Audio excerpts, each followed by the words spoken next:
So now we'll jump back over to the political side of the 1920s after talking about some of the social aspects. So remember that Wilson's stroke had left him incapacitated, and he was very stubborn about compromising on the Treaty of Versailles. In late 1919 and early 1920, there were 4 different votes taken on the League of Nations, and at first, they first vote on the treaty as it was originally put together, but most people didn't want it in its original form. Remember, we have the Lodge reservationists led by Henry Cabot Lodge, people who voted for the treaty but were reservationists, but not enough for a 2/3 majority to ratify the treaty. They wanted something though, but then there were those who hated it so much and they end up canceling each other out, and there is not going to be a majority, so the treaty is not ratified. The blame for this is going to fall on Wilson, and that's really his big bonehead mistake. He essentially kills his own idea for the League of Nations by being unwilling to compromise on the Treaty of Versailles, which is very ironic.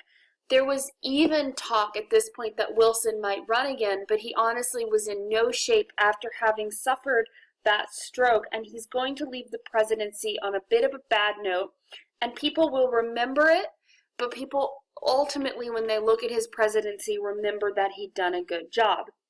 So in the election of 1890, there was an attempt to turn it into a mandate or a referendum against the Treaty of Versailles. This would be a very public statement that America was not behind this treaty. Technically, we were still at war with Germany, and we were going to have to enter into a separate peace treaty with them. This then will be our era of Republican ascendancy because we will have 3 Republican presidents in a row. The main trait is that the idealism and the activism that had characterized the pre-war America and the progressive movement were over. We were done with the idealism. There was a sense, okay, we've done a lot of activism, we've done a lot of cleanup, and this is going to stall actually until our next era of reform. The issues that were on the table, so in addition to this whole Treaty of Versailles, is this going to be a referendum election on the Democrats? A transition, the transition. What is the transition going to be like? Government-run wartime businesses were going to suddenly go back to being private businesses.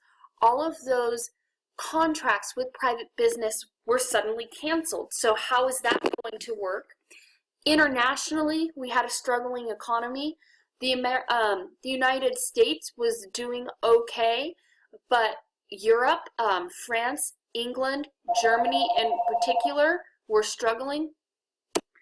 So the question was, how are we going to jumpstart the economy?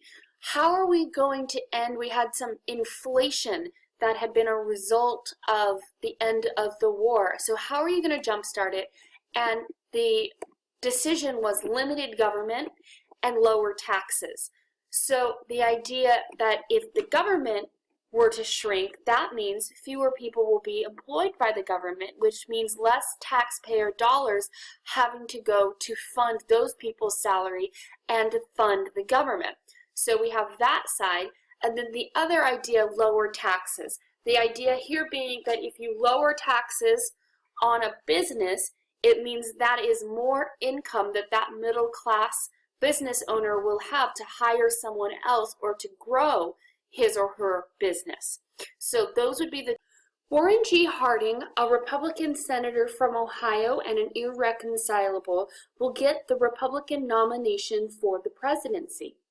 He will go against James Cox, the governor from Ohio, whose running mate for vice president was Franklin Roosevelt, the Assistant Secretary of the Navy. So Harding gets the nomination, but there are some problems here. So in the election of 1920, the American people are tired.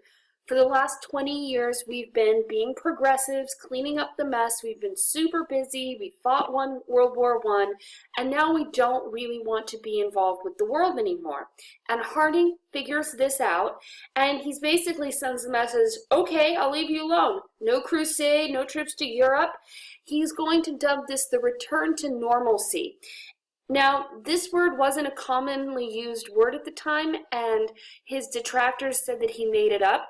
He didn't make it up. It was in the Oxford English Dictionary. He meant to say the return to normality, but he didn't say it, and the word normalcy stuck, and now it actually has become part of our common language.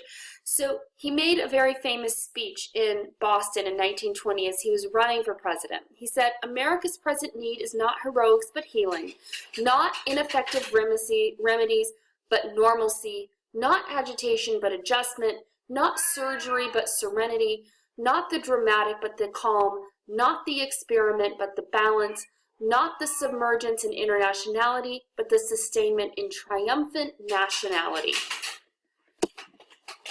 So in other words, we're going to look to our domestic agenda. We're going to focus at home. We're going to go back to the way things were. Now, there was never really a time when we weren't part of the international scene.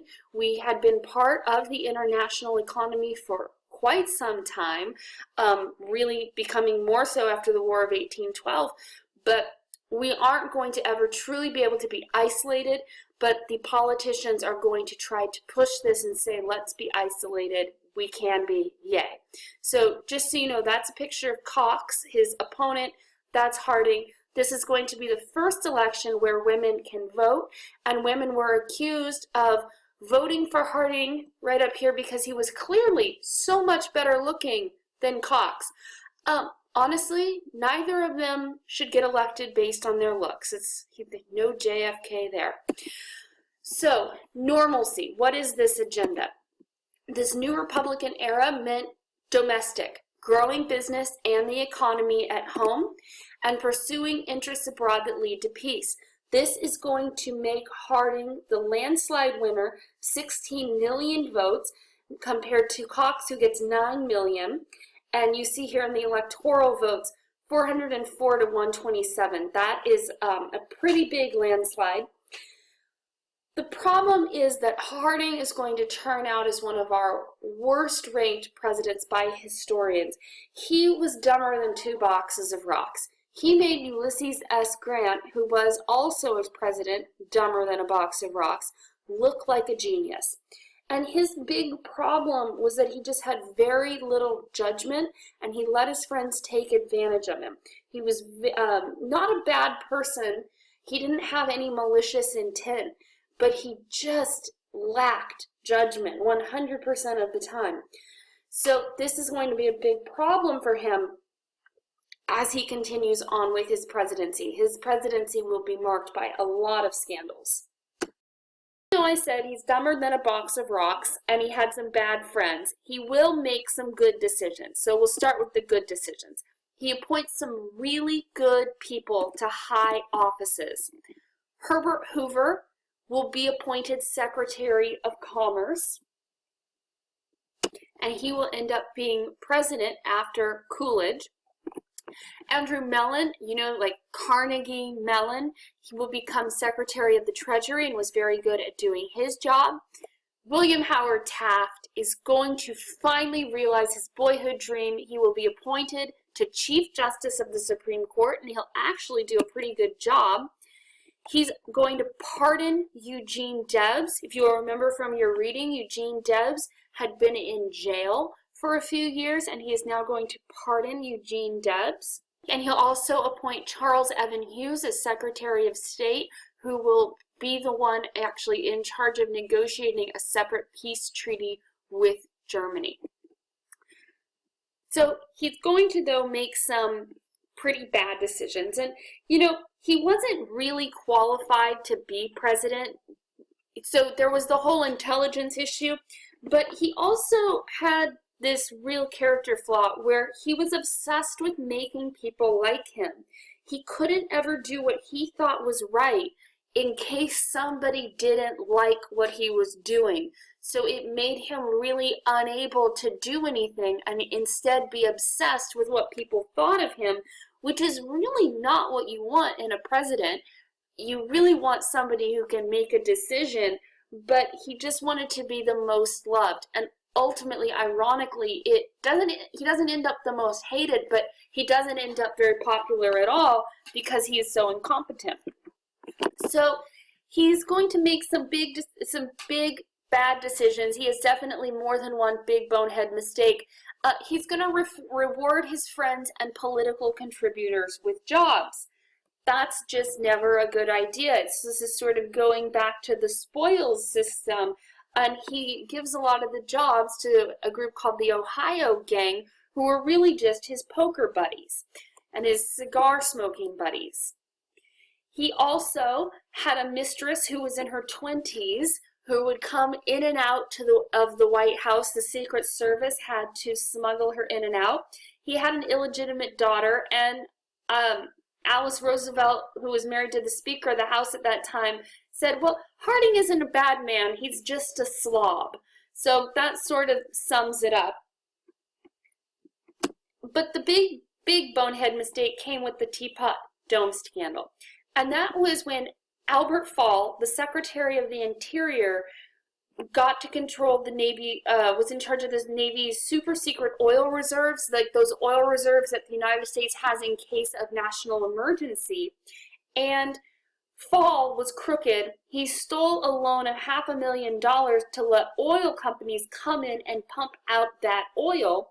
And by 1923, it was really, really corrupt and horrible. Harding actually was not personally responsible, but the Senate began to investigate it. At the same time, his attorney general was taking bribes to look the other way. Oh, so-and-so doesn't need to be prosecuted. Okay, here's a couple $1,000s. Don't press charges. So the Senate has started to investigate these things, particularly the Teapot Dome scandal, and Harding is going to be in big trouble because of his friends. So he goes away on a trip, and he actually makes his way to California. He got sick one night from what he thought was food poisoning, and he just died. He just dropped dead. Very suddenly in office. It was probably a stroke, but another one of the dumb things that happened was that Mrs. Harding had didn't have a real doctor looking over him. She called a homeopathic doctor, so not a real doctor, but like an herbalist, and it ends up getting in the press, oh, Mrs. Harding poisoned him. There's no reason to believe that she poisoned him. She just didn't call a legitimate doctor in, and that's just sort of, that just exemplifies what that administration was like. So Harding, even though his legacy is not good, and he was plagued by these very bad decisions, he was never himself implicated in any of the scandals, so that is a good thing for him. So Harding's policies, though, as president, he had some good things and some bad things. So he had a reduced income tax, which people did generally really like. Nobody really enjoys paying lots of extra income tax. He also increased the tariff, and we're going to come back to this, but by increasing that, the goal, of course, is to protect United States business interests. If any of you can't remember about the protective tariff, go back to your packet. We talked about it before the Civil War, one of these issues, the tariff. So the goal is to protect our U.S. business interests, so that would mean it would be high, and it increases the taxes on foreign manufactured goods to make people buy American-made goods. This is going to work short-term in the economy, but in the long term, this will be a contributing factor to the Great Depression. So I would make a note here for yourself, connect to Great Depression, because we're going to come back to it. So with Harding dead in August of 1923, Calvin Coolidge is going to become our next president.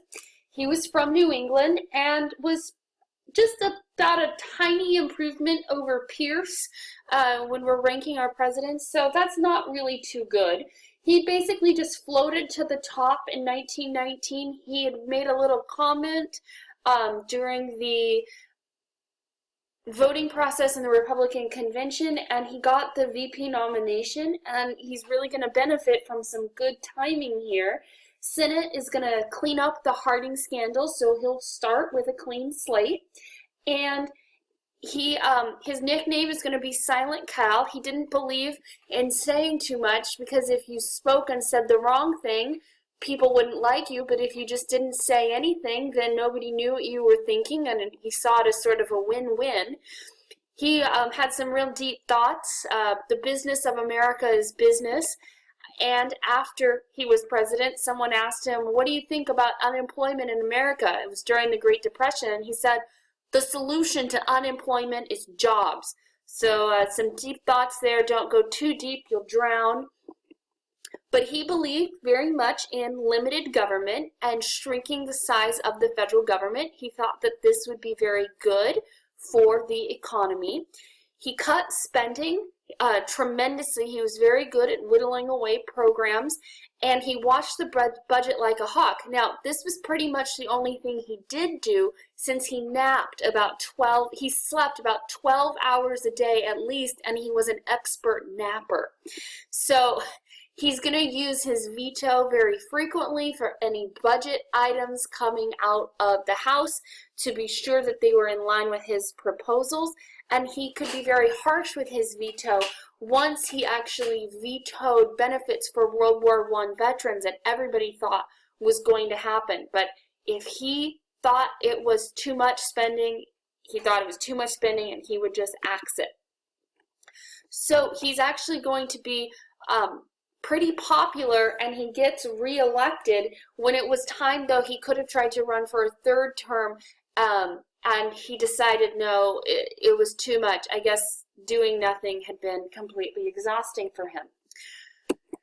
So Herbert Hoover is going to be the next Republican, or next president, the next in the Republican ascendancy, and he is going to be a man who could have been a very good president, and he started out as a very good president, and some very unfortunate circumstances are going to happen that are going to tarnish his legacy.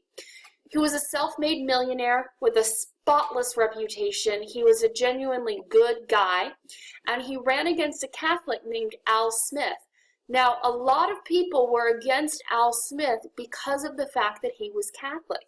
And Hoover actually comes out and says, if you're going to vote for me because I'm not a Catholic, I don't want your vote. So in other words, if you're just voting for me because you're anti-Catholic, I don't want any of it. He said, if that's you, sit at home and don't come out and vote. So that's really to his credit that he didn't want any sort of religious discrimination. But because the economy was going well, Hoover is going to win this election and continue on what was being called Coolidge prosperity. He really believed and claimed during his election that poverty would be eliminated. He believed in this. He was a true progressive. I'm going to be handing out a new quote sheet, so you can go ahead and when those come out to check out your Herbert Hoover quotes. He also, it's interesting to note, another reason he won the election was because of the radio. He was a terrible public speaker, but Al Smith was a Catholic from New York City, and his voice, he had a very, very strong New Yorker accent, and when they were on the radio together using that new technology, Hoover sounded much better and people thought more distinguished. So using that new technology, Hoover was also going to be able to get an edge over Al Smith. So we talk about this Coolidge prosperity. Well, what is it? Why was it happening? So the first one, government policies. The government policies at this time were favoring industry. They were favoring big business. They were cutting corporate taxes. So if you're a big business, you have to pay taxes just as an individual person would. By decreasing this amount, more money was able to go to expanding businesses, which meant hiring more workers. At the same time, not all of those progressive era antitrust laws that we had fought so hard for were going to be enforced. So we see going from capitalism edging into that laissez-faire capitalism once again. We also had low interest rates. So if we have low interest rates, that means more people are going to be able to go and take out loans and spend more money in the economy, and there was relaxed regulation of banks. So banks are going to be giving out more loans even if they shouldn't. The next cause of this business prosperity was increased productivity. We had assembly lines. We had figured out how to do mass production. Henry Ford is going to rule the auto industry, and his goal was to make a cheap, affordable car that everybody could have. In order to do this, he created a standardized method of doing things on the assembly line to be cheap and reliable. He also, and this was genius, turned his employees into customers. He paid them $5 a day, which was a huge deal, and then the employees would be able to save enough money to buy the cars. This was unheard of. Also, if you get paid more and you're doing one of those menial labor kinds of tasks and suddenly you actually can feed your family, you're going to be happier and you're going to be a better worker. Next, energy. So we have new types of energy that we are looking at. One, oil. So remember, before we had been using whale blubber. We had started to have the oil trust, but that was before cars. And now we have cars, and these cars are going to use oil. And we're also going to have electricity. So this is huge because America is essentially now going to get wired. And what that means is when we have electric lighting and electricity in our factories, that they can stay open longer. That means we're going to be able to turn out more materials. And in addition, we're not relying as much on coal, but we're going towards oil. So during this time, the income for the middle class and the working class is going to significantly increase. The national unemployment is also going to fall below 4%. Now, in 2008, when we had the Great Recession, we actually were almost 7 to 8% unemployment. 4% is really good, and I'm going to stick an article in the YouTube notes for anyone who wants to check out so right now our unemployment rate is about 5%, which is pretty good, but both Sanders and Trump are saying that that is not a real number, that it's actually much higher than that. So you can check that out. So even though we have this national unemployment rate that's low, 40% of people in the rural and urban areas were living in the poverty range. So remember, the working class is on the assembly line, but if you're in the rural area, if you're a farmer, you're not going to be benefiting from all of these booms in the same way that industrial workers are going to be benefiting from the boom. Also, the stock market crash in 1929 will sort of kick off the Great Depression, and it will be an end to all of this prosperity of the 1920s. So keep this in mind, and we're going to come back to it. So at the same time, we have to talk a little bit about our foreign policy of the 1920s. So the goal was peace. Okay, so we don't want to get involved in any other war ever again. World War I was the war to end all wars, promote peace, scale back spending on defense, and promote disarmament. So this means that we literally would be decreasing the number of weapons we have along with all of our allies. The question was, can we truly be isolationist? A lot of Americans wanted to just basically withdraw, put our heads in the sand, where we have two big oceans against us. Wouldn't that be enough? We could just be our own thing. But we already were part of the international economy and the international world. It wasn't really going to happen that we would ever completely duck out. We're also not part of the League of Nations. So that gave isolationists another talking point too. Well, we're not even part of this. We don't have to be. But at the same time, we say, well, we'll still promote policies abroad that have our own interests and world peace. We'll specifically do this in Latin America and the Middle East. So we will continue economic meddling in Latin America and the Middle East, Because remember we talked about oil? Well, the Middle East has oil, so we're now going to start getting involved in affairs in the Middle East. Another interesting moment in foreign policy was the Kellogg-Briand Act. Kellogg was our Secretary of State and Briand was the Foreign Minister of France, and it was a woman-led effort to end all war, to outlaw all war. And even though this is a sort of pie-in-the-sky kind of deal, 62 nations actually signed it, and it really shows how scarred the world was after World War II, calling it the war to end all war. Of course, they're going to see how bad things are with Hitler and realize, oh, how much worse it actually could be. But there was a flaw to this act, that a country could fight a defensive war, and there was no penalty if you broke the agreement. So this is going to be largely symbolic, though, that 62 nations are going to get on board with this. The other interesting moment was the Dawes Plan, and this was